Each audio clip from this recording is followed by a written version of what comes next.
Oh, baby.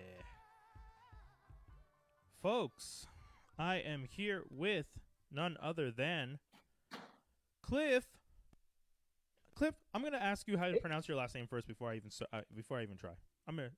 all right, there's three ways. Oh. There's the Thank you for letting me, so I don't feel like too much of an It's idiot. all right, man. No, man. It's like this is my life, and I understand. My dad's Italian, so it's an Italian last name. Yeah. My mom's Spanish, Ah. so it's Caporale. So it's Cliff Caporale. But if you want to pronounce the full thing like my mom does, Cliff uh, Caporale, Cliff. But don't Yeah, actually. yeah, yeah, yeah. Then there's the because I grew up in Quebec, so there's the francophone way, which is Caporal. Ouais, c'est ça. Simple. I That's like it. It's simple. yeah. When I And saw it, I thought it and was Caporal. and then when I went to an English school, uh, it that's where I hate it the most, but I'll accept it. It's Cap. Caporale. Yeah, They Caporale. pronounce the e for whatever reason, but in Italian that's another name. Like Caporale is another name Oh yeah. Okay. because it ends with an I. So it's like Yeah. no. Caporale if you're able to, but I understand not everybody has I the I'm gonna try Cliff Caporale. yeah, very good. Bang. There we go. I feel good about most myself, most folks. people who grew up in Montreal are able to say the Italian names because Yeah. it is the most common Yeah. immigrant. Yeah. So Yeah. you kind of came across that, right? So Buddy, I gotta say, I thought I looked pretty dope with my geeky background, but you were putting me to shame. I see some Transformers in a corner. I see Darth Vader. I see Wolverine. It's a let's see. beautiful I got collection, sir. It is yeah, and gorgeous. there's a wall in front of me that I can't turn to right now.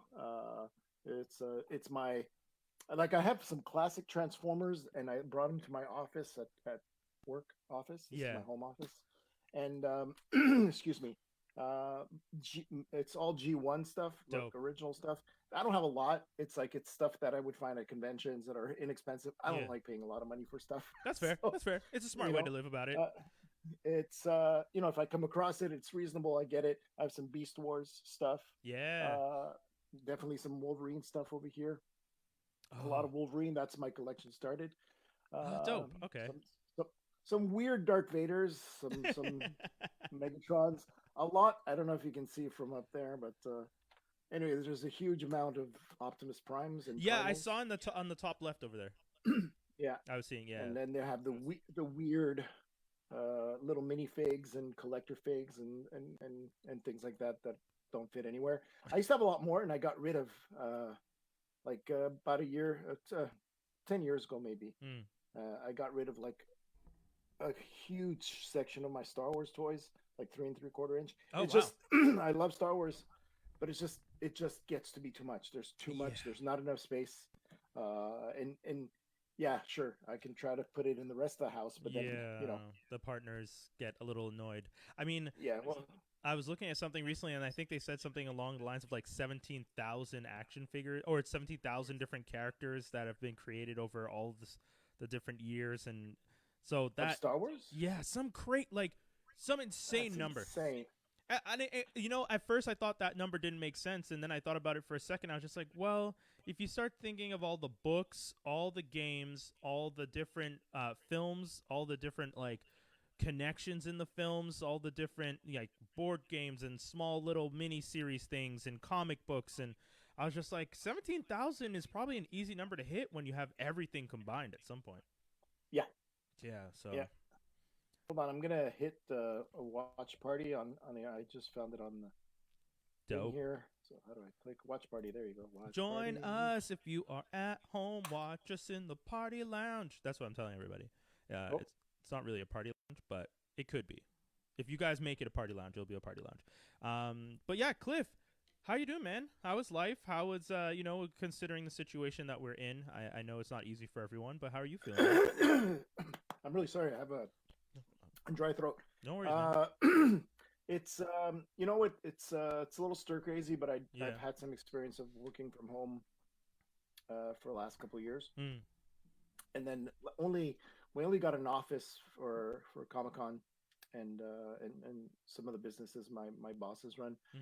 uh, this last year in Oh, 2019, okay. mid 2019. Yeah. So I've been going to the office 3 times a week and working from home the other times, Mm. and then at the cons. Yeah, yeah, Obviously, yeah. we we sleep there. And but so there's certain things I know how to handle with the kids at home. I have Mm, two girls, 9 and the other one's gonna be 13 next month. mm. Um, it's the 13-year-old self-managed. You just give her a couple of things to do, and Yeah. she draws and paints all day. So Ah, I'm dope. I'm good with that. The 9-year-old needs a little, a lot more attention, Yeah, and I yeah. love her, but she's very demanding, and pay attention to me. So you have to give her homework and Yeah, help yeah. with homework and all these other things. So that's the only thing that's kind of like a little difficult. There's been moments that I spent too much time online, Mm. got angry. I'm a very emotional person. You know this about me. Yeah.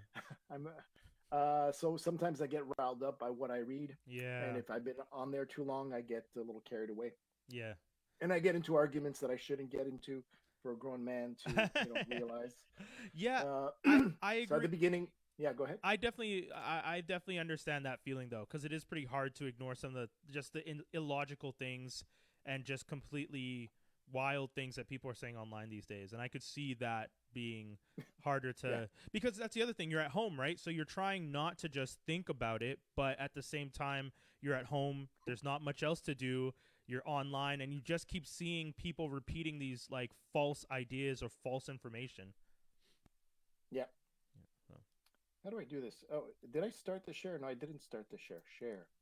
Sorry. Share sharing. watch party as a post. There we go. There we go. Everyone, Let me everyone, jump do in. that. Everyone, get the glass of. I'm live on Facebook Woo woo. and other stuff with Yeah, yeah. my buddy Brian Holiday. Brian.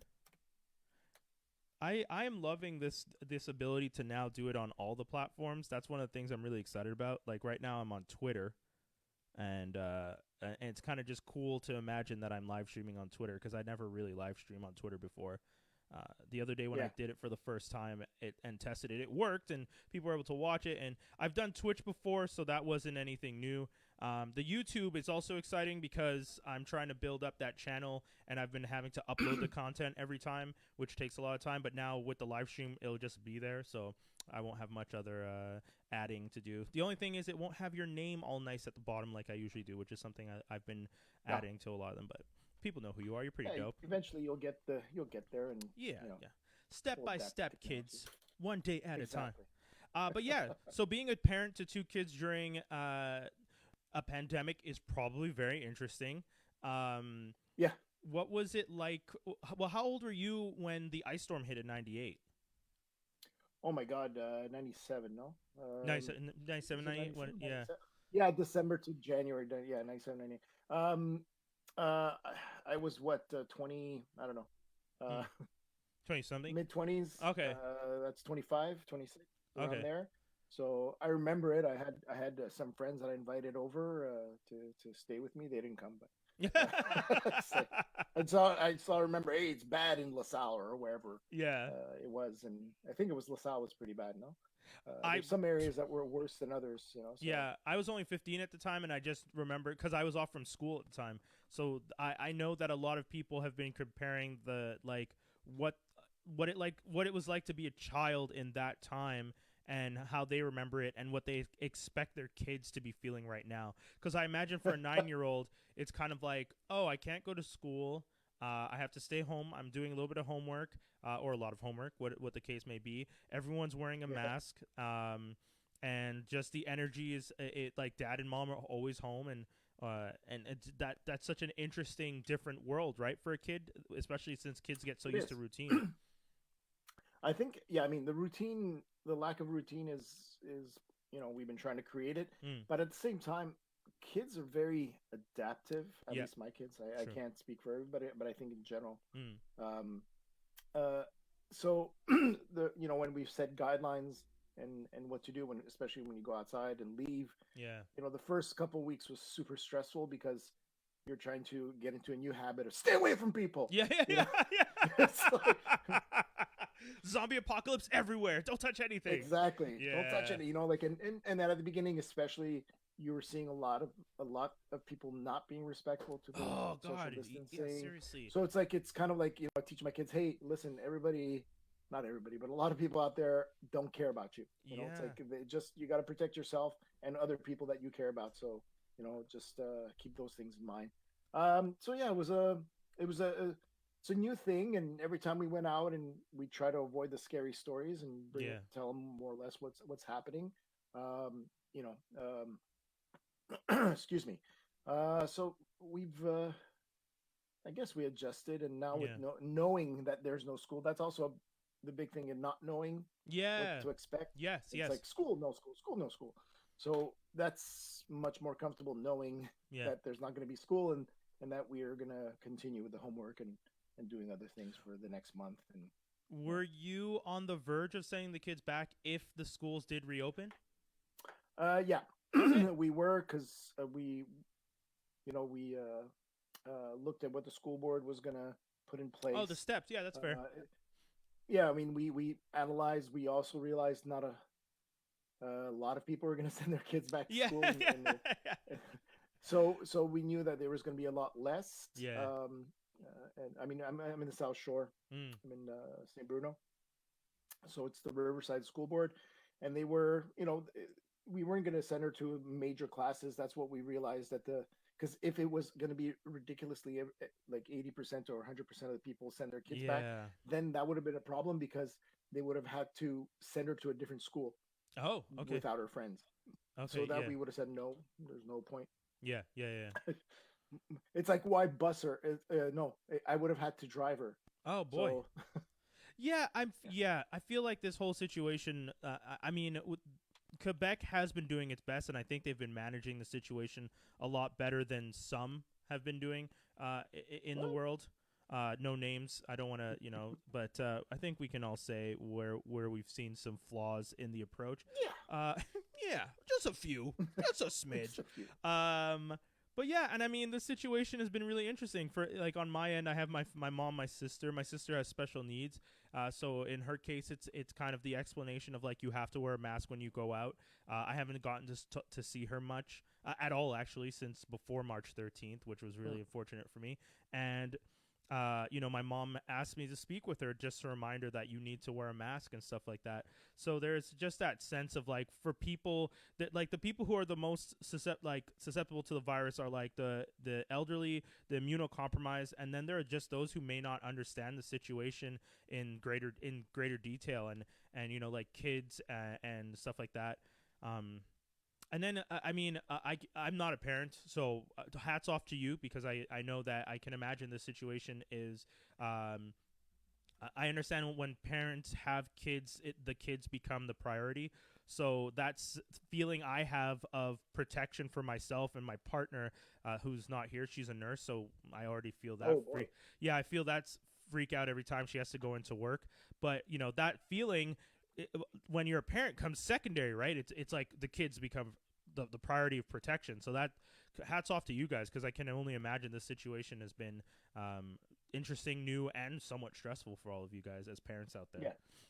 I mean, I think that's everything, especially a parent today. It's not like when I was, not to say my parents weren't concerned, but they were just, it was different. you know, Yeah. like, just go outside Yeah. and you'll be safe and whatever. But the kidnappers, Yeah. that was 2 blocks away. They'll be fine. Well, Okay, Dad. well, I had that conversation because I've joked with people about how when I was younger, and I think I've told the story before. When I was younger, my mom put me in baseball, and I didn't like it, so I just kept going to the games. I would just ride my bike around for 2 hours until the games were done. Like I'd ride past the park, make sure the game was done, and then I'd go home. And I did that for like an entire summer. And when I think back to that I was like maybe 11 or 12. No, probably younger. And I was just riding a bike around aimlessly for 2 hours by myself with no one knowing where I was. Like that is insane now to think of a child doing that. It does seem insane. And honestly, like like there's that part of me that says, "Oh, just let him go free, Cliff," and Yeah. don't worry about the stats. Yeah. There's not the dangers aren't really. I like numbers. I don't like numbers in terms of calculation. I like numbers in terms of stats. Yeah. Just to be Information. clear. Yeah. Yeah. But so I like looking at stats and realizing, okay, it's not that much of a danger that my kid's going to get Mm. kidnapped. But at the same time, I'm Yeah. like, do I want to be Yeah. the statistic? Yeah. Yeah. So it's like, no. So guess what? You're staying in the backyard. Yeah. Yeah. It's Yeah. like, You're not going anywhere. I'm sorry. but we do let them Yeah. Yeah. go in groups of friends, not by themselves. And also the technology is different, right? Like your kids have possibly phones. Yeah, my Like, eldest, yeah, she has a phone. yeah, I think I got a pager at 16, and A pager. yeah, I had a pager at 16, and then there was always, Rage. yeah, oh yeah. I know my partner, she regularly makes fun of me, and is just like, what was it like in the 60s? And I'm like, come on, I'm not. I had a pager. You want to explain to the younger audience what a pager is? Yeah. So for those of you who don't know, oh my god, I mean, my demo is usually 25 to actually. If you're a 25-year-old, do you know what I mean, have you seen a pager? Possibly not. Oh, shit. So I really do. You jokingly say that, but I actually should. A pager was just like a device that you could send a number that it would pop up on it, and it would say, like, it wouldn't say anything. It would just show up a phone number, and you'd have to go to a payphone, those archaic booths that you see around the city, and you'd call that number, or you'd get to the closest phone and call the number that you received on the pager. My God. To think that 25-year-olds may have never seen a pager seems insane to me. I know. But thank you for reminding me of how old we are. It's a weird time. I mean, you're I guess considered millennial. Yes, or yeah. you're on the cusp. I'm of Gen I'm X. elder millennial. I just turned 30, yeah. 37. Yeah. And that's it. I think that's to me the key factor of millennials is that you've experienced the levels of technology. Yo, it is wild that you can appreciate some of the stuff that we have. Yeah. Like trust me, I appreciate everything that we have in terms of technology. I think my favorite is playing Oregon Trail when I was a kid, and now playing like NBA 2K20 and being like, oh boy, my God, what the hell happened in gaming? Like, I'm not a huge fan of. I love gaming, but I'm not a huge fan of sports gaming. However, neither, but... I did see. I forget if it's the football one. Madden. Madden, yeah. They released a trailer recently to show you the evolution of gaming. That must be that interesting. They had of all the different, like from the whatever, like... not 16-bit, but a little bit above. Yeah. That to now, and just like it's a nice trailer, and it's just like, because even back then it was pretty exciting for us. But now to see that it's not just lifelike character, it's the camera angles that they choose, the lighting, you're in the game. You're basically the football. Dude, when you do a playback on some of the games and you can 360 around the character's head and they have the sweat that like I'm like, why? Like, but then you realize it's just because they want to put that much detail into it, and it's immersive. It just because you want that reaction with gaming, right? You want that.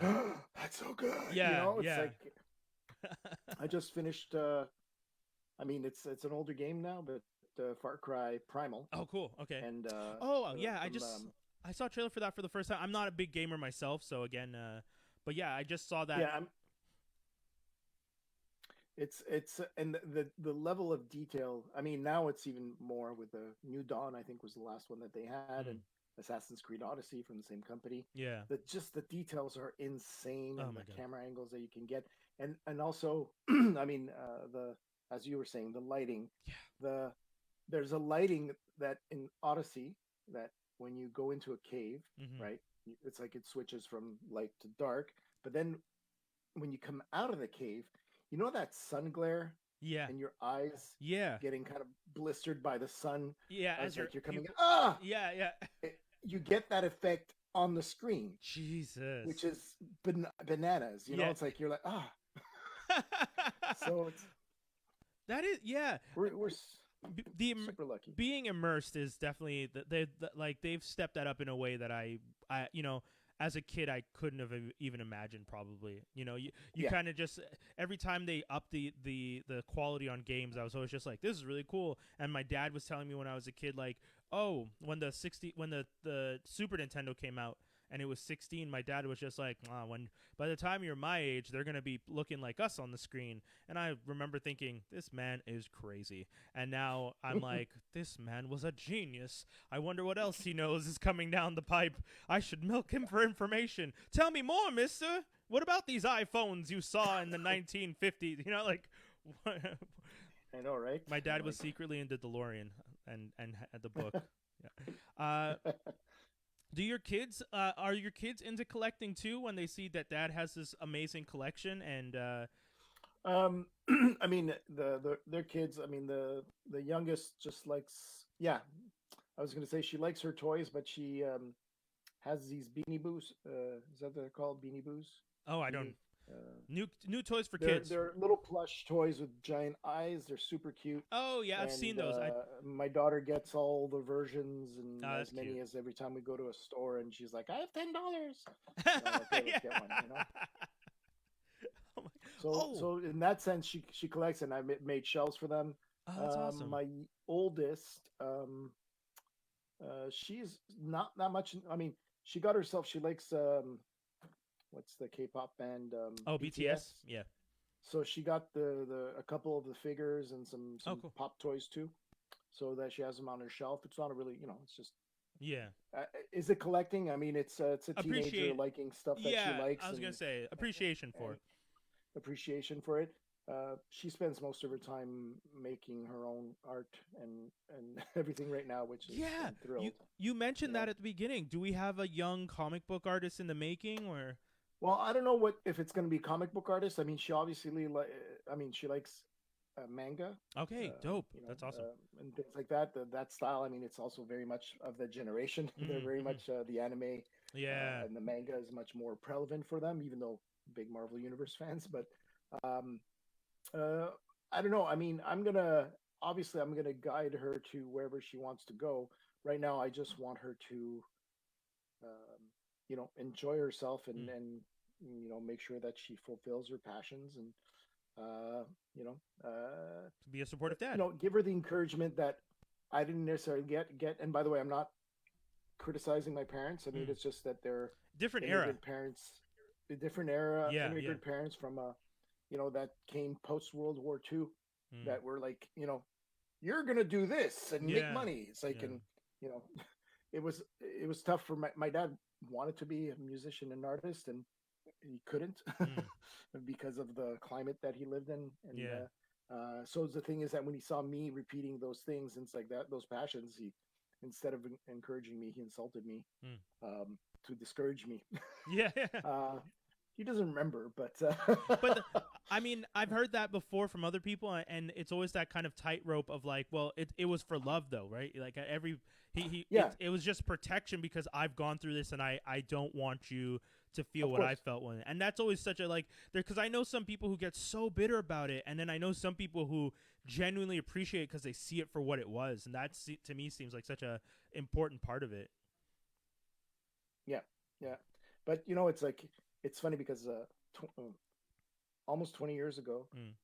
I was in a band and we were pseudo successful, Okay. and I came out. We came out with a CD. Remember those? Yeah. Yeah. A CD, and when they were available, I had to make them and had boxes in my house. And he goes, "Hey, I want to send CDs to our family in Italy." I'm like, "Oh, Oh, what?" that's So in awesome. that way, it's like without saying, "Hey, great job," he was just like, "Hey, let me give you Yeah. money to send CDs to Italy." I'm like, That's "Okay, so cool, man. yeah, That is yeah, really cool.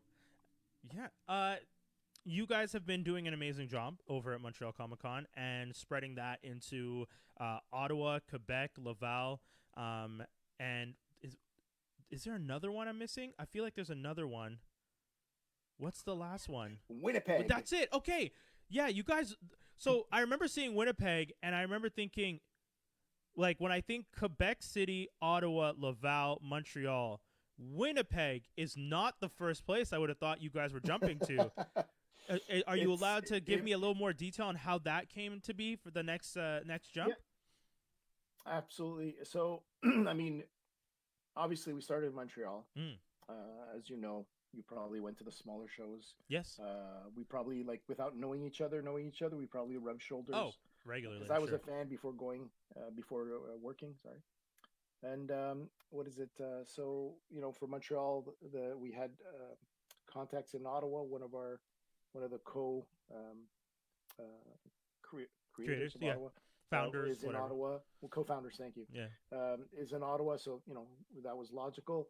Then we went to Quebec City, and Laval is just it's a Mm. hop, skip, and a jump. It's also we started seeing a lot more other smaller events popping up in Quebec, in the province of Quebec, and we're like, well, and some people are saying, oh, it's being watered down, but at the same time, I'm like, it depends on the formula that they've Yeah. you know adopted, and we're trying to keep the name um, appropriate and clean and Yeah. everything.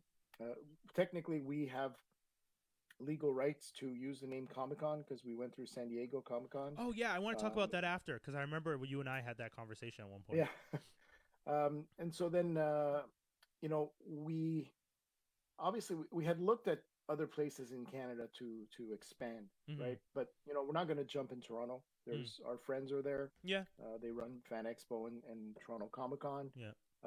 Why start competing at that level? Plus, they are our friends. Yeah. After years of rivalry, we become friends, That's good. I'm like happy. Katra Yeah. and Shira. Uh, so, That is an awesome analogy right there.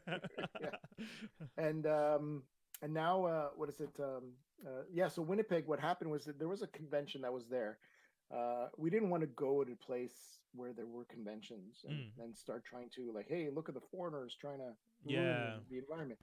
So Winnipeg, what was happening is there was a convention there for a long time, Central Canada Comic Con, for 20 years or something like that. And they started off small and got to a decent size. And we heard that they weren't holding it in 2019, and then at the end of 2019 they said we're not holding it at all. So Oh. we were about to, well, we were investigating, and then the convention center reached out Oh, cool. to us. They knew of us through the circuits, and then we negotiated for a few months to see what we can plan, and lo and behold, now we launched Winnipeg Comic Con, and crossing fingers that things get better and Yeah. things don't get removed. So, but right now, so far, so good.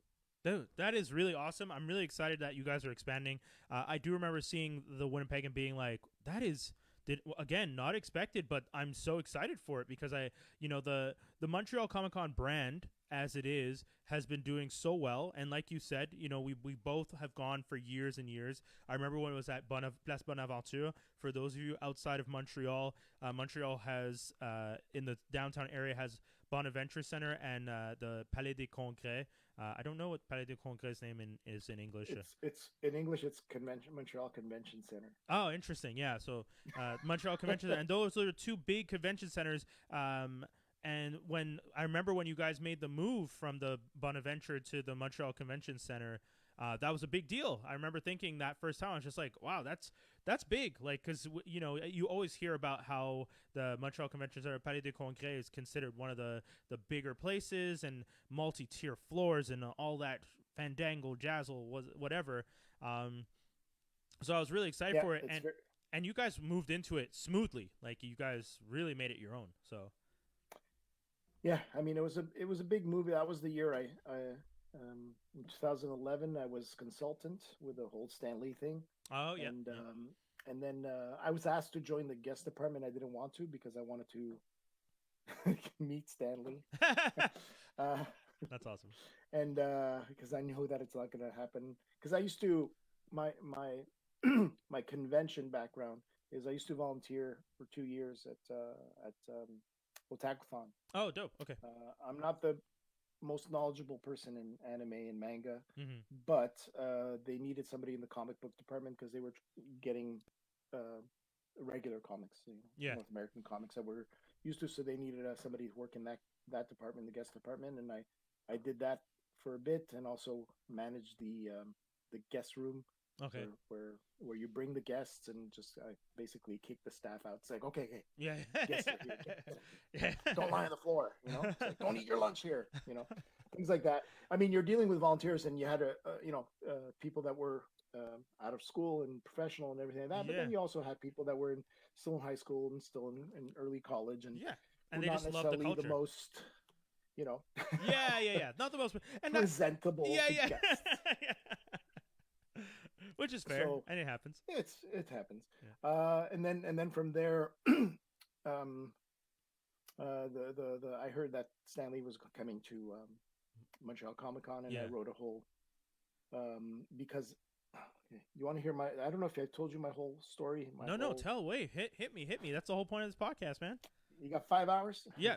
We even got 6, man. Yeah, we do because they let me broadcast for 8 on here now. So. No, it's so. What I used to do before, I worked at a telecom company, and I wrote policies, procedures, did the training for the staff, wrote boring manuals on how to do things, and gave the classes. And any new software that was integrated, I had to talk to the engineers and create the manuals for that. So it was a fine job, you know. Uh, I made the best of it. Uh, all things considered, I learned a lot through that company. And I'm sorry, losing my train of thought. So I would be going to conventions everywhere. That's driving distance and some flying distance. For a long time, I loved conventions since I was 15 years old. And one year at another convention in another city, their Stanley was coming. So I ponied up the big money to meet him, Yes. autograph photos, meet and greet, The whole 9 yards. trinkets, the whole thing. Yeah. I spent a lot of money. Well worth it. To make it short, it didn't. Certain things worked well. Autograph photos were fine. Yeah. The meet and greet was a disaster. Oh. So what I did is I was really upset at the whole thing because it was the person. People often ask me, it's like, oh, who do you want to meet the most? Well, I met him. It's Stanley. Yeah. It's Stanley and David Duchovny. Oh, cool. Done. Yeah. So, oh, 1 second. My daughter's here. Hello. Hi. I'm on a live podcast. You want to say hello? Hi. How's it going? You want to ask me something, or you? No, I just wanted to see if you were still doing that. Yes. Say hi to the world. I won't keep him Brian. for too much longer. I promise. It's all right. No, she's just curious. It's all right. All right, Mamus, love you. That's Remember, awesome. close the door. And what was I going to say? Yeah, you were saying. So yeah. It didn't go well with Stanley. My experience of it. So I wrote because what I did, I wrote a policy and procedure of how it should have gone. But it's like, interesting. It's not a like I wrote a letter, but it wasn't like a bitch fest. It wasn't going to be like you guys suck and all these other things. Here are the facts and the structure. Yeah, it was just here's the facts. Here's how it should have gone. Do whatever you want. I never got a response back from the convention. I wasn't expecting either. I just needed to put it on paper. Then I heard that the Montreal folks, Oscar, Alex, and Liz, were bringing in Stanley. And I knew Oscar, Alex, and Liz, but on a here or there, like through common friends or comic book. Yeah. And so when I heard Stanley was coming, I go, hey, by the way, I wrote a policy and procedure on how the things should have gone. That's awesome. That is free to ignore it. And so they took it and they called me, and then we started a conversation on different things on how certain things should run. And they took some things, they didn't take some others, and that's fine. So I was thrilled with that. The person that was my supervisor at Otakuthon, Scott, started working for Montreal Comiccon. Oh, cool. And asked me to join the guest department. You know Scott. Yeah. And I said no, simply because I want to meet Stanley for real. Yeah. And so were you at that meet and greet in 2011 with Stanley by chance? No, so I got to meet Stanley in at Fan Expo in Toronto because I was friends with their marketing person. You might know him, Arun Singh. If you did. Oh yeah. So I knew Arun, and me and Arun had hung out. My friends, I'd introduced him. He brought us to the Marvel offices in New York one year when we were there for a conference and all this stuff. Oh, amazing. Yeah, Arun's an awesome guy. I actually reached out to him recently, so hopefully we'll get him on the podcast at some point soon. But yeah, he's now at Boom Studios, for those of you who are wondering. And but yeah, so I spoke to him, and then there was one year where Stan Lee was going to be at Fan Expo. And Arun had arranged for me to be able to interview Joe, and Joe was going to be with Stan at the same time where I was going to go up. So I actually got to go up, meet Stan and Joe at the same time, and then interview Joe Quesada from at Marvel that year at Fan Expo, which was pretty rad, man. Yeah, that was pretty. I definitely, as a comic book fan, I definitely enjoyed that moment because it was. I didn't get to talk to Stan very much because he was like essentially there. I wasn't originally technically supposed to speak to him, but because he was there, I got to say hi and introduce myself, and which was super cool. And then sat and spoke with Joe, which was awesome. But yeah, that was my experience. And not a meet and greet type thing. It's very much just they're doing the autographs, but they had a little media time for people, so I got to cut in on that. But yeah, I imagine though 2011 went well if you had a procedure structured, because I can't imagine. Yeah, it went well. Like, I mean, it was a good meet and greet. They had food, which is a huge bonus. Food and drinks, and I met a lot of good people. Made some friends there too. Awesome. And that's where they offered me my job. Awesome, at the meet and greet. Comic-Con said, hey, well, they offered. They said, after all dust settles around the holidays, let's sit down and talk to get you here to our show, to be involved in our shows. And then a year later, I quit my day job to work at Comic-Con, because it was Ottawa Comic-Con and Montreal Comic-Con. So at first, dude, that is so awesome. That is great. I love the idea. Like, I never had the guts to like look at my passion and see that as a potential career, at least early on. And now that I do the podcasting thing on the regular, and I talk to people, I interact with people, and I get a lot more positive feedback from it, and I definitely appreciate it, and I definitely like talking to amazing people. I get the chance to talk with you. I got the chance to talk with Rebecca from Watch Mojo. I want to reach out to Arun and get him on the show. I've spoken to like artists and stuff like that. I just realized the thing that I originally loved about doing interviews was always just talking with people and not talking at or to. It's the talking with that I really like, and I feel like that's a really big, important difference, and I enjoy that it's become I'm not making money off of it right now, but I feel more confident in doing it this way. And I love that story, man. The fact that you like went and saw it and it wasn't what it should have been, and you were just like, you know what, I'm gonna structure this. And again, not in a disrespectful or angry way. It was very much just like, hey, here are some notes. Take it if you will. Don't if you don't want to. But I'm not. I just want this experience to be better for other people in the future. And it's such a selfless thing, because you had a bad experience, but it wasn't that you were complaining or asking for your money back. You just wanted to make sure in the future I want someone else who has this opportunity to enjoy it more than I did. And I think that's fucking dope. And I mean, and because I'm always, every time I approach them, and the same thing with policies and procedures, it partially comes from my work and experience, because I'm not always thinking of myself. I'm thinking about what others are getting from that experience. So, and not just my core group of friends. I think globally it was, in the professional environment that I garnered that, if you will. Excuse me. So, So that's my story. Do I have a Stan Lee? There's the pictures up there. I don't have a Stan Lee. Oh, actually, I do have a Stan Lee signed book here. Sorry. Yeah. I have an Alex Ross signed book. That's one of my prize and joys, but I didn't get it. Ooh, nice, dude. That's the whole blank covers too. That is dope, man. Yeah, and the thing is that the sad thing is that this is not the one I got signed. That's the sad thing. Oh, so I got the exact copy signed. Yeah. Right. And then I brought it to a company that was doing the CGC. It wasn't CGC. It was like a company that did the witnessing. Okay. Right. And then they go and will ship it. And you pay extra and whatever. Yeah. And that company took a year or year and a half for them to get this to me. and it's not even the copy that I got signed. It's What? identical one. Yeah, I know it's stupid. It's and it's what do you call it?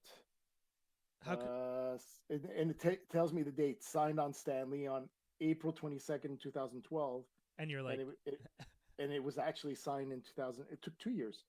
It was actually signed in 2010. oh, And they, what the so hell? yeah, it's like I hated that company. They screwed my friend over too. Ah, damn. So Okay. That's it's such a weird. I mean, the comic book industry in a whole, as a whole, right now is going through a lot of weird things. But yeah, that was like a good couple years ago. So there's not, I don't know. yeah. I don't really know if I can like try and. Oh yeah, dude. This one's not signed, but it's one of my favorite comics. Oh my god, yeah. It's cracked though. Oh, the casing. Yeah. We do. I do the other podcast. I don't know. I do Geektastic Cypher, which you might know, but I also do That's Canon, and That's Canon is just comic books, and we have an episode about Saga. And I think essentially the feedback that we had for that was, this is. I think we all said this is the perfect comic book. Like, like Volume 1, we're just like, it blends so much. It's like a space opera, Western, mythic. Like and yet it's a jack of all trades and a master of all. Like, 'cause it would be hard to fit all of that into one, and they managed to do it well. It's mind-boggling. Oh yeah, mind-boggling how something so complex. Yes. Like so many new ideas, but at the same time, they feel like they've always been there. Yes. Yes. Yes. And I like the twists and turns from it. Like, you think like, because the parents. Anyways, we'll have to talk about it separately, because I feel like that's a conversation that could easily take hours if I went into all the things. Yeah, and I have to prepare. I'll catch up. I haven't read it in a couple of years now. No, that's fair. That's fair. And one of the last things I wanted to touch on, because you're at MTL Comiccon, Montreal Comiccon, Ottawa, Laval, Winnipeg, Quebec, and going forward after this kind of wild pandemic situation, what do you? And this is your personal opinion. I'm not asking you to speak on behalf of anyone, but what are some of your thoughts on what this means for conventions in general moving forward? If you have any thoughts. I don't know, honestly. Like, right now we're just trying to see about how the next because I mean we already had to postpone and cancel Montreal Comiccon till 2021. The cities. I mean, we're seeing that things aren't getting better here. Yeah. So it's like it would have been a crazy thing, and who knows if travel would have been possible. Yeah, that's a good point. 1 second. I hadn't even thought about that. Who? Okay, I'll come say hi after. Okay. All right. Oh, is in need, good sir. So so I don't know. I'm seeing a lot of people doing a lot of online things, and I'm seeing even the celebrity autograph things for certain celebrities being online. Yeah. It's a possibility. I don't know how viable it is. Yeah. Yeah. Because the thing is that if you're a Comic-Con, your income for the staff and everything is ticket sales. Yeah. Like, we don't make any money off autographs. We don't make money off photos. A lot of people think we do, but we don't. Yeah, I wish people understood that. Like, it's a guest is basically, we took care of them to come here. Yeah. Right. We may have paid some fees. Yeah. But the thing is, they are like a vendor, an exhibitor that's selling their wares. Their wares happens to be autographs and photos. Yeah. Right. So that's so we don't know how that's supposed to look like. Yeah. If you're doing it online. I mean, I feel weird charging a ticket for paying an autograph too, that you're probably going to be paying the same price as meeting on person, and it's not the same thing. And don't get me wrong, I have some autographs that I bought online. I have a Hugh Jackman one that was a gift, but I've never met some of these people. Right? Yeah. I mean, sometimes you buy them just to have it. But I think a lot of the people that come to the shows is to see them. Yeah. Even a glimpse, even 5 seconds. like Leonard Nimoy. I Oh, met him at a convention. Yeah, dude. I know. I cried when he passed. I cried. Oh, it's super sad, man. Yeah. Yeah, it's like it took me a while to register. Like it's because I got called to do an interview for Leonard Nimoy for when he died, and I got called to do like several on TV, Yeah. and I didn't have time to be sad yet. Oh, It was just kind of like it all happened, and then 3 days after, 4 days after, or something, then I started like, yeah. yeah, yeah. I met his son when they screened the movie at Fantasia Oh, that year. Yeah, because I was the DJ for CJLO Radio, because CJLO DJs the pre-screenings. So before the movies start, there's like music playing, and that's usually a CJLO DJ that's in the room. And I was setting up, and he came in just to see how the projection looked. And someone was just like, "Oh yeah, that's Adam," and I was like, "Okay." They're like, "Yeah, Leonard's son, Leonard Nimoy's son." I was like, "Oh, okay." And I like ran down, super fanboy moment, and like shook his hand and told him how much his dad meant to me and how much this film that they were going to screen about Leonard Nimoy meant to me. And I started like crying as I was shaking his hand. oh my gosh. And I was like, "I'm sorry, man." And he's just like, "No, it's okay. You're not the first." And I still get happy every time because I realized how important my dad was to people. And I was like. And I just started crying more because I was just like, you're being nice about it. Like, oh man, it was like blubbering idiot. But yeah, It's all right, man. yeah. But It's all good. I think that what you're saying is, and that's the important part, right? Like, it is getting to see the people. Like the one time I got to see Leonard Nimoy at Fan Expo, I was the one that asked him the question about his music career, and he started singing Bilbo Baggins to the audience, and and my friends to this day are always just like, remember the time you got Leonard Nimoy to sing at a convention? And I'm like, yeah, man. What? Like, Which convention was that? Do you know? Fan Remember? Expo 2007, 7, 8 around there. 7, 8, yeah, Yeah, I yeah. think I was probably at the same one. Oh yeah. Like, It was a great one. I mean, Nimoy's a huge draw. Like, when you hear that name, you're like, I want to see Leonard Nimoy. Like his. yeah, I think that was the longest lineup I ever did. Oh yeah, Was, easily. to get an autograph, and I remember it was at the time it was the most expensive autograph that I bought. Yeah, $70 for the time. yeah. Which it would have been more now, and I remember just like seeing him and signing and like smiling as Yeah. he signed. He was doing him fast, but he's Yeah. like still addressing you, signing, Yeah. and I'm like, "Ha, la, la, la," I walk Yeah. away, Yeah. and I don't remember if it's at that point or after, but I remember a conversation was had where I was struggling on like, do I pay for the autograph or do I not pay? Yeah. It's a lot of money and I need money, like it's tight. That money's always tight.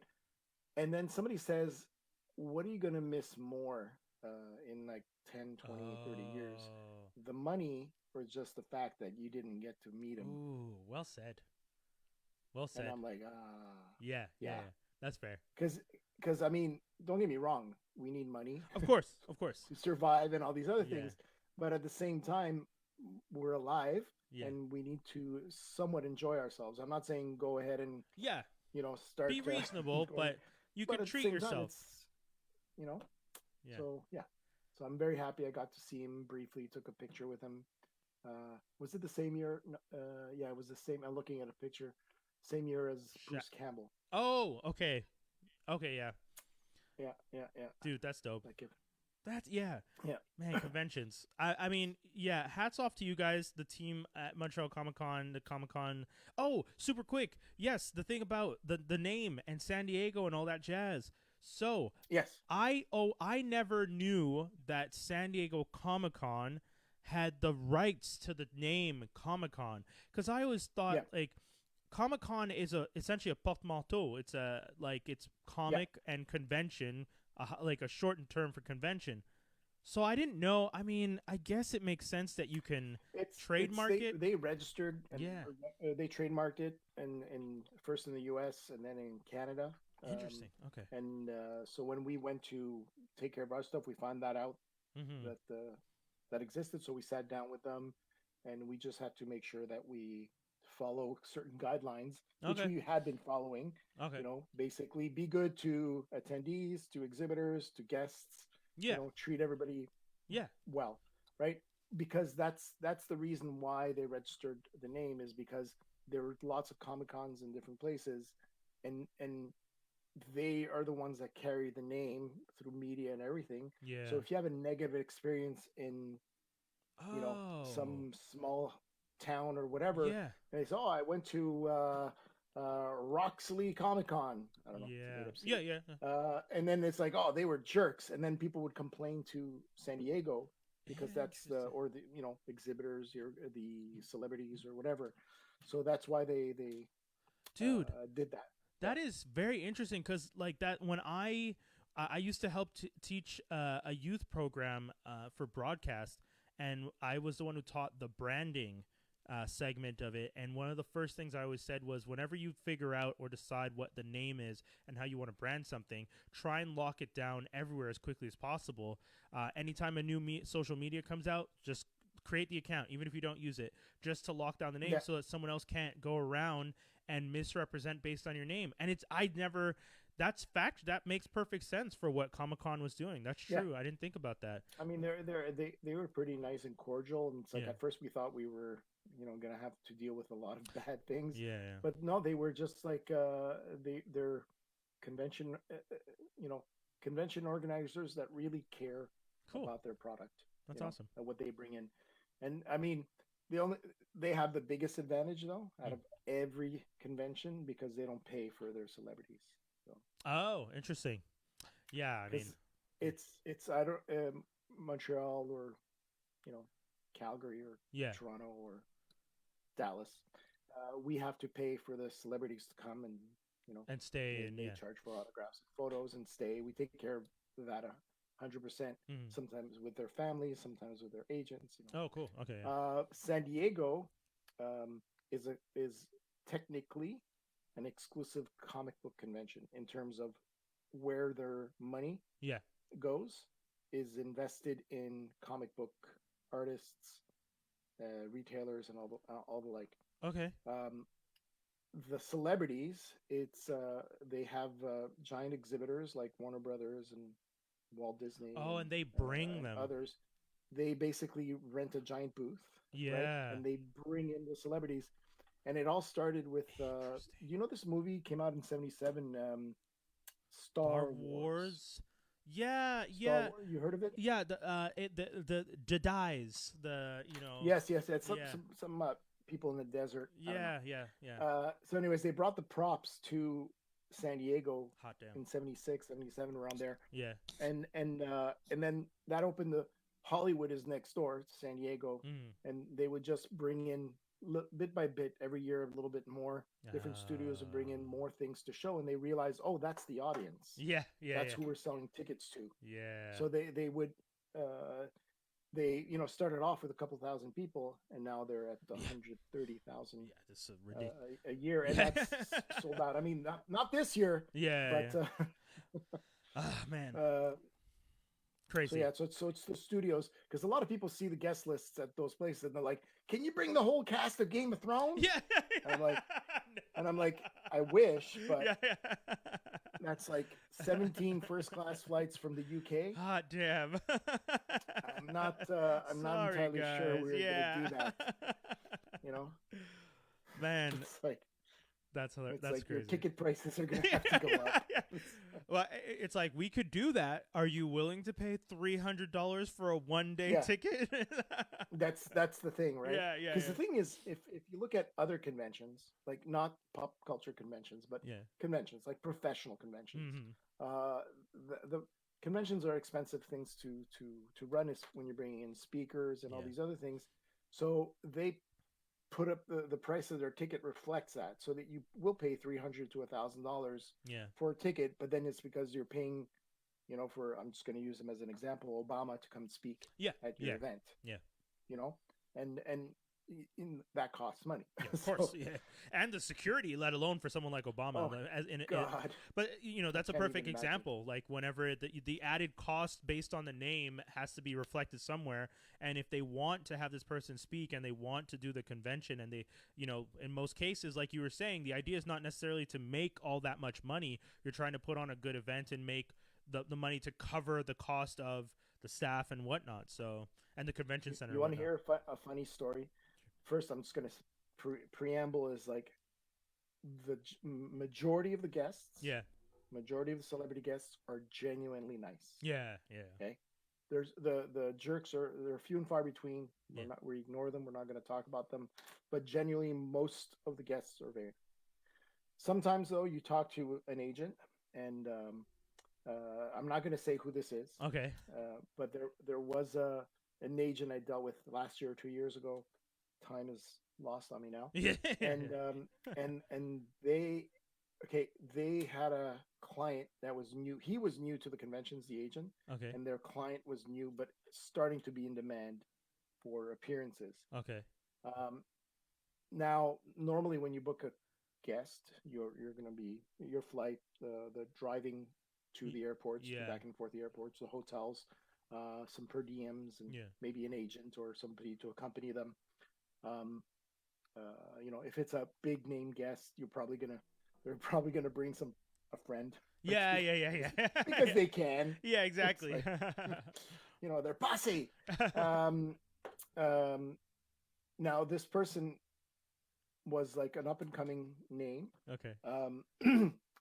And the request that we had, forget the money. The money was just like, it didn't make sense what they were asking for. Okay. We're like, okay, that doesn't make sense. Yeah. I don't know how you're gonna charge what for an autograph. You're gonna charge what for a photo. That's insane. Yeah. Okay. The other part was it's the accommodations. So it was gonna be like, I think 3 hotel rooms. Oh God. With the security. Yeah. For the person for the hotel room. 3 cars, okay, at every airport. So one with the person and their agent in the middle car, and 2 security cars on back and front. Good God. And they were asking, at one point, how feasible is it to get a helicopter? What? From this point A to point B to the hotel or whatever. Like, so I didn't look up any of that stuff after. Just like it was like no. Was this James Bond? I know you're not allowed to say anything, but like, in what? the real James Bond. The real James Bond. That is. But let's just say that this person's never been booked to a convention. Okay, yeah, I wonder why, because that's like, for what you're describing. Man, people's writers are always like, I love, like, when there's a moment where writers were going out online, like someone was getting their hands on every artist writer, and they were just going everywhere, and I loved it because some of those writers were insane, but it was just funny. Like, you're just like, who's paying for all of this? It's funny because we don't usually. I mean, most of the celebrities, it's very basic. Yeah. It's like these are the basic things that we need. Yeah. There's a few that'll come up with writers, and we're like, oh, okay, they have certain food requirements, and I get that. So we have to start ordering food from elsewhere that's not available here. We have to get them maybe some if they're vegan or if they have certain dietary restrictions. Maybe we'll need to talk to the convention center or the hotel about getting them those things. But most of the time, it's been bands. When we've had bands, they actually send us a writer with like a break. The jelly beans. Yeah. White and green only. I know. I've seen some of them, and I'm always just like, what are you talking about? Oh my God. Yeah. Okay, I won't keep you much longer. Oh, sorry. Dude, I had such a blast talking with you. Thank you so very much. I really appreciate this, Cliff. Like I was saying before, I've been wanting to get into more conversations with people, and you were one of the people that was on that list, and I definitely appreciate you taking the time, man. I do. This was a lot of fun. Well, it's a lot of fun. You're a great guy, Brian. So thanks, man. Thanks for having me, man. And so people can know all your social medias, where should people check out your stuff? At Instagram, though I'm not super active, is PopLogical, and at PopLogical. Yeah. And I guess that's it. I mean, I have Facebook under my name, There but you go. it's like don't friend me unless you know me. And check out all the Comic You can Cons. follow me. Yeah, You exactly. can follow me. But yeah, sorry, I should say for Comic-Con, not for Cliff. For Comic-Con, it's at Montreal Comiccon. Dope. Comic-Con with 2 C's in the middle. It's like I don't remember all the tags of all the I'll things. put them. I'll add them. And people should know by now. At Ottawa CC and at Comic-Con Winnipeg and all the other ones. I don't remember them all by heart. You're a busy man, Google sir. it! Yeah. Just Google Montreal Comic-Con and you'll see the whole thing. Guys, thank you so much for tuning in to another edition of Not a Journalist. This once again with Cliff Caporale. Oh, I'm going to say it wrong. Hold on. Let me okay, Caporale. Cliff Caporale. Sí, bueno. Perfect. All right, buddy. Thank you so much. Take care. Have a great evening. Have a great day. I'll talk to you soon. Thanks. Peace, man. Cheers. Guys, so much fun. Thank you so much for tuning in. We're going to sign off now. Once again, make sure you check out all things Franklin. Oh, well, actually, check out all things Franklin Armstrong at franklinarmstrong.com. But you can also check out all things Brian Holidae at brianholidae.com. That's BrianHolidae.